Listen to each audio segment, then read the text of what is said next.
understand that Judas wasn't just a betrayer, but he was a disciple of God. He was anointed and appointed. Judas, like the rest of the disciples, he went out and he preached. Judas went out and cast out demons like the rest of the disciples. Judas went out and he was there when they raised the dead. Judas preached the gospel. He preached the good news of the kingdom of God, but yet he was a betrayer. He betrayed Jesus. Sometimes the people that are closest to us, that are in our house, in our camp, in our lives, family, friends, people that we're married to, they will betray us, they will hurt us. But God says, in the midst of all of this, you have to understand that you must have confidence in me. See, the reason why sometimes we go through the things that we go through, because the enemy has bombarded us so much with all the trials and all the lies and deceit and crazy treachery that we can't even think straight and remember that what God has done for us through his son Jesus Christ. So the writer talks to the Hebrew church. He wants to remind them that in the midst of their persecution, see, my persecution may not be your persecution, but God knows how much we can bear, because what you're going through, somebody else may not be able to take that pressure. They can't take that persecution. And we say, how are they able to go through that? But God knows what you're made of. But sometimes he has to remind you, you still need to remain confident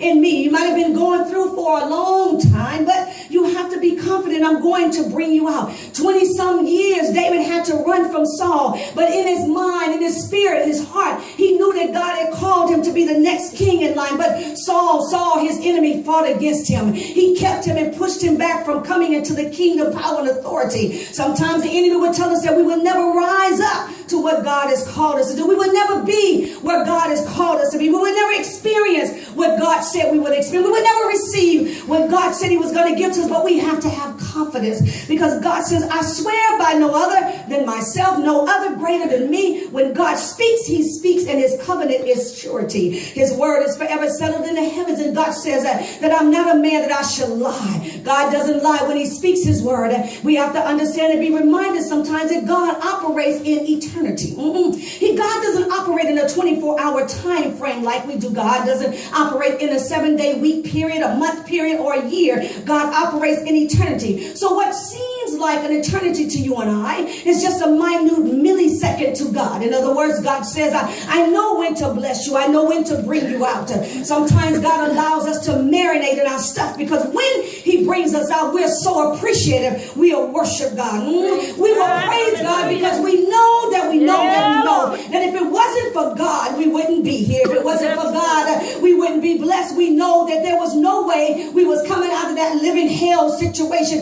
There was no way that we could have a door open except but God was right there. But sometimes he has to remind us, yea, though the enemy tries to slay us, we have to have confidence in him, because God says, I will never leave you, nor I will forsake you. And we say it so wonderfully. We speak that so wonderfully. But sometimes we go to God and we tell him, God, have you forgotten me? God, this is me. Where are you, God? I don't see you. I don't feel you. I don't hear you. God, I get nothing out of your word. God, where are you? And God keeps saying, but we can't hear it because we're so overwhelmed with all our stuff. God said, just be confident in me, my child. Just be a little patient, my child. Just a little while longer, my child, and I'll bring you out. But I need you to be patient. And the enemy is on the other side saying, don't trust God, because he's not going to deliver you. The enemy is on the other side saying, I don't know why you're praying, because your prayers are not being heard. He will come to the house of God and sit next to you, and he will criticize every person that comes in.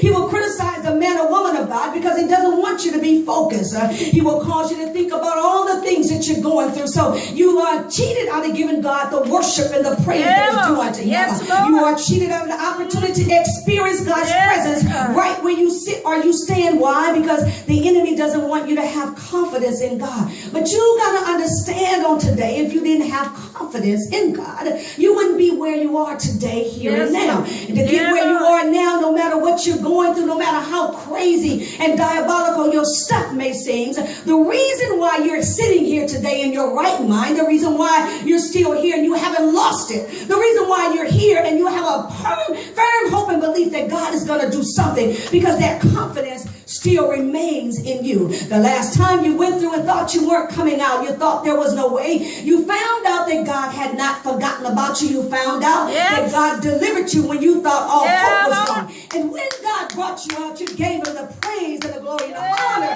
that was due unto his name. You worshiped God, you cried, you turned cartwheels on the inside. You told everybody about what God